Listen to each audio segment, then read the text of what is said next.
Two young girls have gotten possessed by a demon, the silly buggers. And it's up to Reagan's mum and an assembly of holy avengers to tell this demon to piss off. Can the girls be saved? Or will the demon play a game of its own? Find out in this requel of The Exorcist Believer.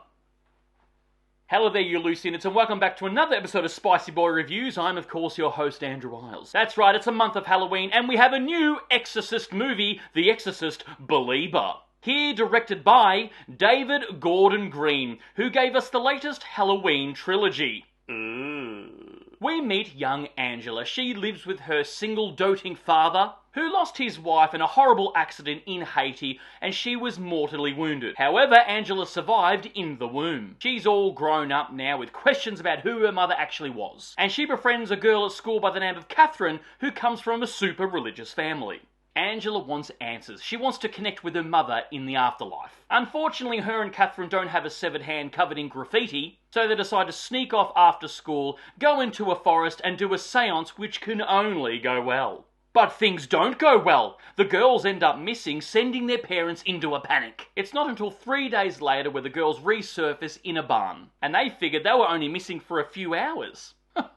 Bloody teenagers, there's a clock on your phone, set an alarm. Everything seems all hunky-dory when the girls get back to their respective families. That is, until they act all kinds of cray-cray creepy. Random cuts start showing up on their bodies, they start losing fingernails aplenty, and they love playing a game of hop, skip and jump scare with their families. Catherine's family starts suspecting demonic play here, probably because Catherine starts to cosplay as Reagan from The Exorcist during Mass. And Angela's neighbour, Nurse Anne, starts suspecting the same. And she voices her opinions and concerns to Angela's father, Victor.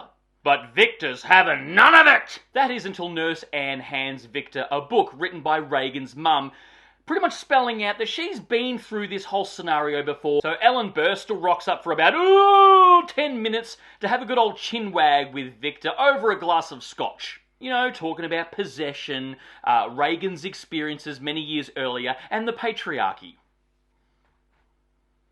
Couldn't fucking help yourself, movie, could ya? Reagan's mummy poos decides to jump on board and try to save these two girls by assembling a holy group of diversity all sorts. We get a voodoo healer, a Christian pastor, Victor's holy nurse neighbour, and his happy-clappy evangelical best friend. Go, go, power saviors! Of course, the Catholic Church pussy out from this exorcism for reasons, even though exorcism is probably the only thing keeping them relevant in this day and age. But the local priest is having none of it! He mans up and decides to jump headfirst into this exorcism of these two young girls, which gives him a bit of a head spin. Then the demon possessing the two young girls wants to play a game of Trivial Pursuit with their souls, giving the family a choice here. They get to choose one girl gets to live and one girl gets to go to hell. Stakes! It's fair to say that I wasn't a huge fan of what David Gordon Green did with his Halloween trilogy. The first one was fine, but it felt like a one and done. But of course, it's modern Hollywood, it made some money, so they had to fucking wring that franchise out a little bit more. And when I heard that he was going to jump on and do the Exorcist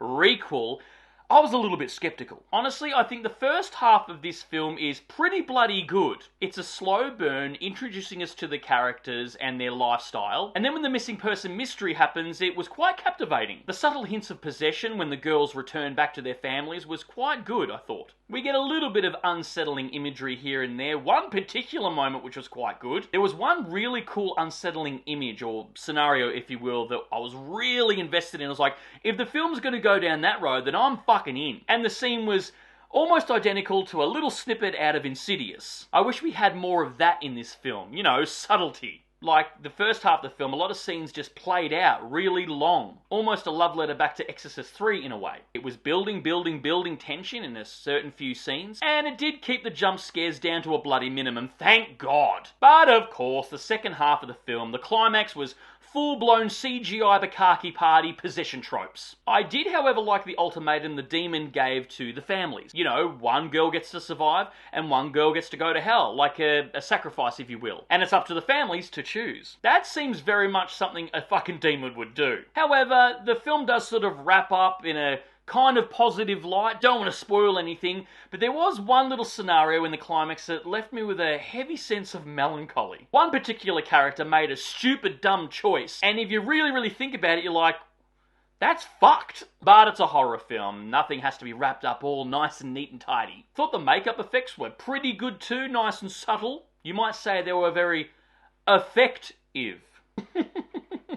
And yes, we do get a cheeky cameo from a legacy character at the very bloody end. Fan service! This is a classic Blumhouse requel. Same as the first original film, but missing the soul and subtlety. And just throwing everything at the scene at the end. More! It wasn't completely terrible for me. I suppose, like I said, I liked the first half a lot, but it wasn't groundbreaking either. I will say, though, with all the criticism this film is getting, it is way better than the second installment, The Exorcist, the Heretic. Ooh.